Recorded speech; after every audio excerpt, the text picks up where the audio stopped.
स्वागत आपका हमारी एक और नई वीडियो में। फैक्ट नंबर 10, उल्लू अंधेरे में कैसे देख लेते हैं। दरअसल उल्लू रात्रि में मानव से कई गुना अधिक देख सकते हैं, क्योंकि उसकी आंखों में रिफ्लेक्शन वाली विशेष सेल्स होते हैं जो रोशनी को अपने भीतर सोख लेते हैं। यह एक ऐसा विचित्र पक्षी है जिसे दिन की अपेक्षा रात में अधिक स्पष्ट दिखाई देता है। उसे दिखाई तो दिन में देता है, लेकिन उसे उतना स्पष्ट नहीं देता जितना कि रात में। और जिन पक्षियों को रात में अधिक स्पष्ट दिखाई देता है उन्हें रात का पक्षी कहते हैं। फैक्ट नंबर 9, हमें किसी चीज के स्वाद का कैसे पता चलता है। जीभ हमें स्वाद का ज्ञान कराती है। जीभ मुंह के भीतर स्थित है। यह पीछे की ओर और चौड़ी और आगे की ओर पतली होती है। यह मांसपेशियों की बनी होती है। इसका रंग लाल होता है। इसकी ऊपरी सतह को देखने पर हमें कुछ दानेदार उबाई दिखाई देते हैं, जिन्हें स्वाद कलिकाएं कहते हैं। ये स्वाद कलिकाएं कोशिकाओं से बनी होती है। इनके ऊपरी सिरे से बाल के समान तंतु निकले होते हैं। ये स्वाद कलिकाएं 4 प्रकार की होती है, जिनके द्वारा हमें 4 प्रकार के मुख्य स्वादों का पता चलता है: मीठा, कड़वा, खट्टा और नमकीन। जीभ का आगे का भाग मीठे और नमकीन स्वाद का अनुभव करता है। पीछे का भाग कड़वे स्वाद का और किनारे का भाग खट्टे स्वाद का अनुभव कराता है। जीभ का मध्य भाग किसी भी प्रकार के स्वाद का अनुभव नहीं कराता, क्योंकि इस स्थान पर स्वाद कलिकाएं नहीं होती है। स्वाद का पता लगाने के लिए भोजन का कुछ अंश लार में घुल जाता है और स्वाद कलिकाएं को सक्रिय कर देता है। खाद्य पदार्थों द्वारा भी एक रासायनिक क्रिया होती है। इससे तंत्रिका आवेग पैदा हो जाते हैं। ये आवेग मस्तिष्क के स्वाद केंद्र तक पहुंचते हैं और स्वाद का अनुभव देने लगते हैं। फैक्ट नंबर 8, आसमान में बिजली क्यों चमकती है। बादलों में नमी होती है। यह नमी बादलों में जल के बहुत बारीक कणों के रूप में होती है। हवा और जल कणों के बीच घर्षण होता है। घर्षण से बिजली पैदा होती है और जलकण आवेशित हो जाते हैं, यानी चार्ज हो जाते हैं। बादलों के कुछ समूह धनात्मक तो कुछ ऋणात्मक आवेशित होते हैं। धनात्मक और ऋणात्मक आवेशित बादल जब एक दूसरे के समीप आते हैं तो टकराने से अति उच्च शक्ति की बिजली उत्पन्न होती है। फैक्ट नंबर 7, चींटियां एक लाइन में कैसे चलती है। दरअसल चींटियों में कुछ ग्रंथियां होती है जिनसे फेरोमोन्स नामक रसायन निकलते हैं। इन्हीं के जरिए वे एक दूसरे को संपर्क में रहती है। चींटियों के 2 एंटीना होते हैं जिनसे वे सूंघने का काम करती है।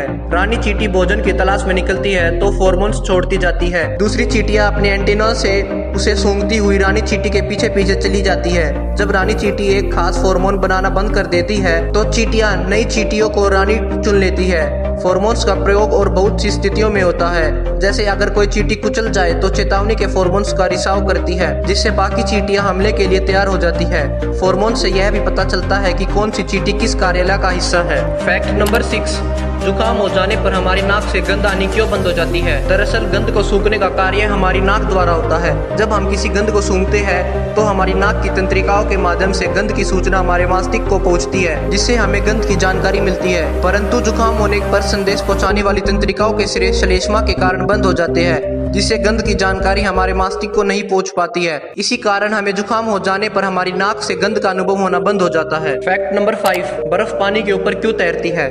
जब कोई भी तरल पदार्थ ठोस पदार्थ में बदलता है तो उसका आयतन घट जाता है, उसकी वॉल्यूम घट जाती है और वह भारी हो जाता है। लेकिन पानी के साथ ऐसा नहीं होता। पानी जब ठोस अवस्था के लिए जमकर बर्फ बनता है तो उसकी वॉल्यूम घटने के स्तर पर बढ़ जाती है, जिसके कारण वह पानी की तुलना में हल्की हो जाती है। इसलिए बर्फ पानी में तैरती रहती है। फैक्ट नंबर 4, दिन में तारे दिखाई क्यों नहीं देते हैं। पृथ्वी के चारों ओर वायुमंडल है जो कि सूर्य के प्रकाश को चारों ओर बिखेर देता है, जिससे दिन में आकाश चमकदार हो जाता है तथा तारे दिखाई नहीं देते हैं। जबकि चांद पर जहां वायुमंडल नहीं है वहां दिन में भी तारे दिखाई देते हैं। फैक्ट नंबर 3, आकाश का रंग नीला क्यों दिखाई देता है। धरती के चारों ओर वायुमंडल यानी हवा है। इसमें कई तरह की गैसों के मॉलिक्यूल्स और पानी की बूंदों या भाप है। गैसों में सबसे ज्यादा करीब 78% नाइट्रोजन है और करीब 21% ऑक्सीजन है। इसके अलावा ऑर्गन गैस और पानी है। इसमें धूल, राख और समुद्री पानी से उठा नमक वगैरह है। हमें अपने आसमान का रंग इन चीजों की वजह से आसमानी लगता है। दरअसल हम जिसे रंग कहते हैं वह रोशनी है। रोशनी तरंगों में चलती है। हवा में मौजूद चीजें इन तरंगों को रोकती है। जो लंबी तरंग है उनमें रुकावट कम आती है। वे धूल के कणों से बड़ी होती है, यानी रोशनी की लाल, पीली और नारंगी तरंगें नजर नहीं आती, पर छोटी तरंगों को गैस या धूल के कण रोकते हैं और यह रोशनी टकराकर चारों ओर फैलती है। रोशनी के स्पेक्ट्रम में नीला रंग छोटी तरंगों में चलता रहता है। यह नीला रंग जब फैलता है तो वह आसमान का रंग लगता है। फैक्ट नंबर 2, तारे टूटते हुए क्यों दिखाई देते हैं। अंतरिक्ष में अनेकों बड़ी बड़ी रचनाएं उपस्थित है जो पृथ्वी से अरबों किलोमीटर की दूरी पर स्थित है, जिन्हें हम तारों के रूप में देखते हैं। जब वे बाहरी अंतरिक्ष से वायुमंडल में प्रवेश करते हैं तो हवा की रगड़ से गर्म होकर चमकने लगते हैं। यह उल्काएं भी कहलाती है। अधिकांश उल्काएं वायुमंडल में पूरी तरह जल जाती है, लेकिन कुछ बड़े उल्का पिंड पृथ्वी तक पहुंच जाते हैं। उन्हें जब गिरता हुआ देखते हैं तो हम कहते हैं कि तारा टूट रहा है। दोस्तों अगर आप यहाँ तक वीडियो देखते देखते आ गए तो धन्यवाद। Please like and subscribe the channel. चलते हैं आज के अपने आखिरी फैक्ट की तरफ। फैक्ट नंबर 1, मकड़ियाँ अपने जाल में खुद क्यों नहीं चिपकती या खुद क्यों नहीं फंसती। मकड़ी अपने शिकार को फंसाने के लिए जाल बुनती है। छोटे छोटे कीड़े इस जाल में आसानी से फंस जाते हैं। इन कीड़ों का जाल से निकलना काफी मुश्किल होता है, लेकिन आपने कभी गौर से देखा होगा तो पाया होगा कि मकड़ी खुद उस जाल में एक जगह से दूसरी जगह पर आसानी से घूम लेती है। क्या आपको पता है कि ऐसा क्यों होता है? दरअसल मकड़ी का पूरा जाल चिपकने वाला नहीं होता, वह इसका कुछ ही हिस्सा चिपचिपा बुनती है। वहीं इसके अलावा वैसा हिस्सा जहाँ मकड़ी खुद आराम से रहती है वह बिना चिपचिपे पदार्थ के बनाया जाता है, इसलिए वह आसानी से इसमें घूम लेती है। वैसे अपने ही जाल में फंसने से बचने के लिए मकड़ी एक और तरकीब निकालती है।